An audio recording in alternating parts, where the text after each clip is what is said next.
Hey folks, this is Johnny and welcome to another home studio trainer show, and we're going to keep up with the mixing tips.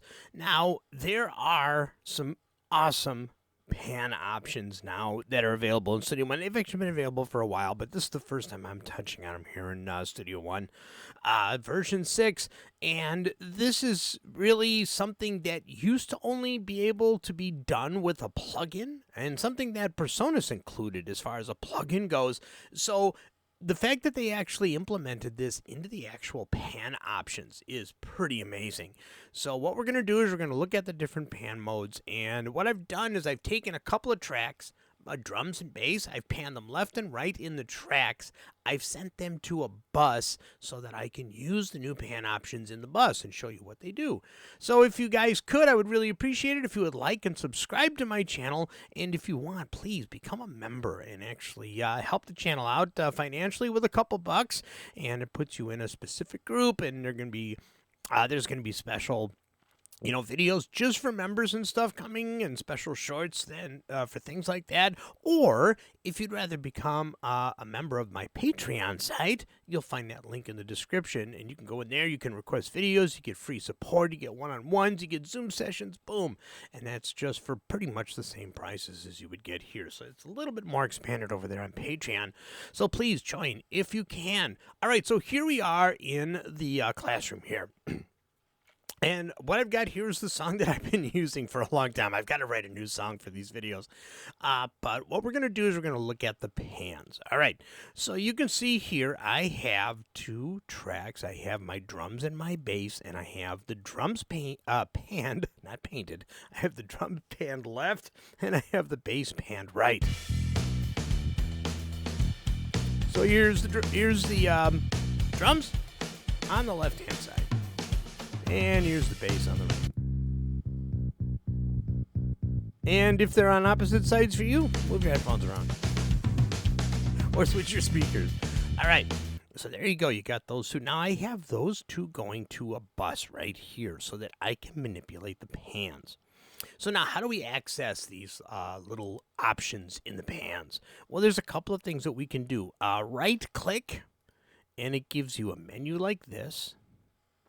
And you've got balance, dual, and binaural. The binaural one is really, really cool. I'll show you that one here after we get these two done. So the balance is just that, left and right balance. So when you pan it left, the right channel goes away. When you pan it right, the left channel goes away, just like in an old stereo. So for example, if I pan it right, drums are gone, and we just hear the bass. If we pan it left, the bass goes away, and we just hear the drums. Now, this gives you the ability to kind of balance things out, hence the word, if you want the bass a little bit louder as compared to the drums, or vice versa. But the downside is that one's in one channel, one's in the other. It's like the old Beatles mixes. Which have been corrected on some points, which are some are good, some are bad, but that's a video for another time. So that is the one frustrating part about this. So if you've got a stereo system in your house and you walk into the north side of the room, all you're going to hear is drums. If you walk into the south side of your room, all you're going to hear is bass.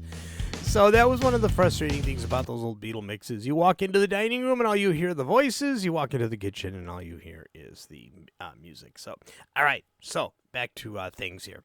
All right. So that is that. We're going to right click again. And now we're going to choose dual. Now this is cool because this gives me the ability, let's see if I can do this right, to actually move the two channels into the stereo spectrum. So now I'm going to take the drums, move them closer to the center, and I'm going to take the bass and move it closer to the center. And I can move that within the spectrum here. Let me go ahead and zoom in here.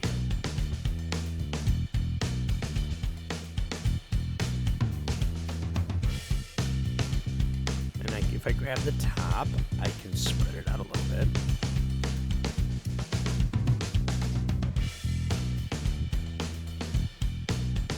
So neither one of them goes up or down. They are literally just moving side to side within the spectrum. So you grab the top to actually move them, move their positions, and you grab the bottom to actually move them right or left.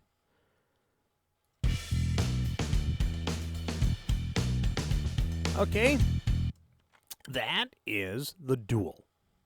Now, the binaural pan has a nice little added feature. I'm going to choose a binaural pan. So now, in this case, if you listen closely, I am moving both sounds together. Let me see. I need to go back to the dual pan. Yeah, we need to go back to the dual pan. We need to spread this out. So now the hard right and left. There we go. Now that's actually pretty cool. I didn't know it would do that. Binaural pan. So now the binaural pan, seems that it's at 100%, is going to be like a balance. But there is a cool second part of this. There's this 100% that we can adjust. So if I put it to 0, watch what happens. It's mono.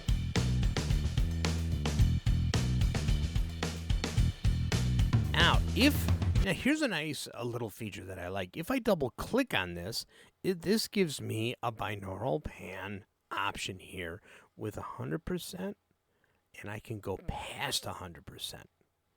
So now what does this do? So if it's at 0, we're pretty much just panning both, and both signals are in the center, despite what we have over here. We have both channels in the center. So now, if I go to 100%, get it at 100%, now it becomes more of a balance control. But if I go beyond the 100%, now I can take the two channels and kind of move them around similarly to the dual pan.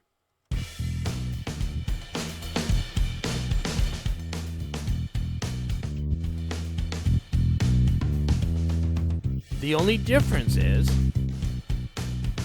that these signals are mono. They're actually kind of swapped. So if you listen closely, you can hear a phasing happening.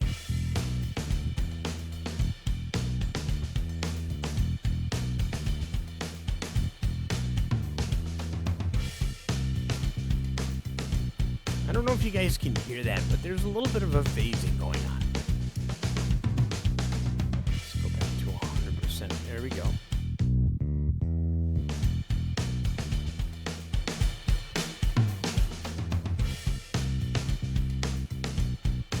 So what this does is this really gives you the ability to place some of your sounds like in a bus if you've already got them panned position it within the song. If I was to actually close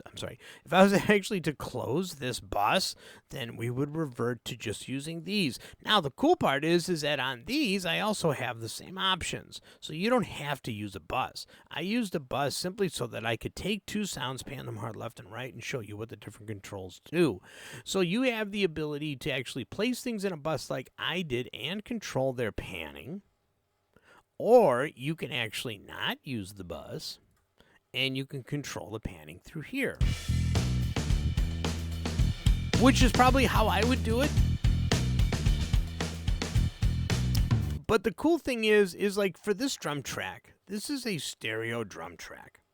And this drum track, I'm going to go ahead and turn off the bass here.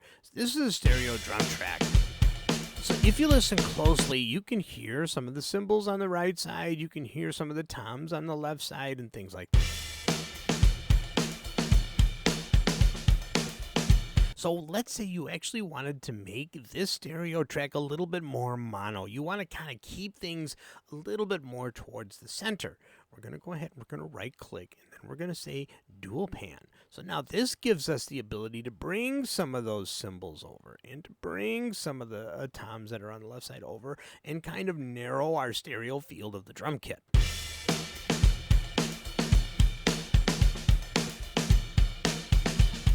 That's pretty much mono right there.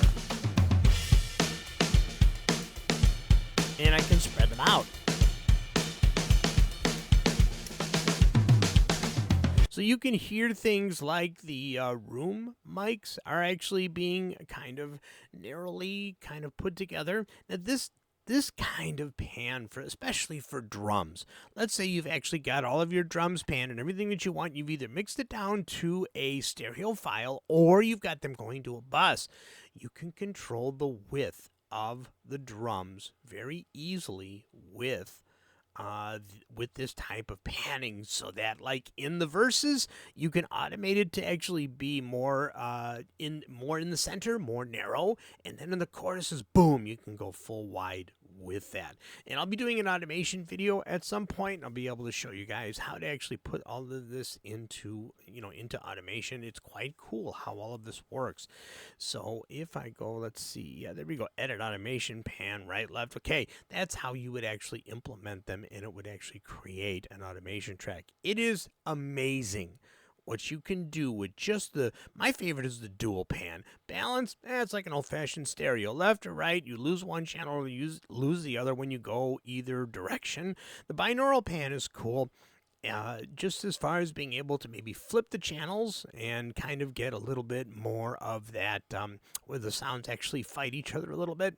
But my favorite is the dual pan. It almost takes a single stereo channel and it gives it a two-channel kind of a feel so that you can really separate them and really hone in on the sound that you want. So there you go, folks. Hopefully that made sense to you guys. It took me a while to really figure out how I was going to explain it. So if you have any questions or something that isn't clear, please leave it in the comments below. I'd really appreciate it. And if you could, please like and subscribe to this video. It really helps my standing with YouTube, and it helps bring in a little bit of ad revenue. So I would really, really appreciate that. If you have any ideas for videos, please leave it in the comments, or you can send me a direct email. All of that is in the description.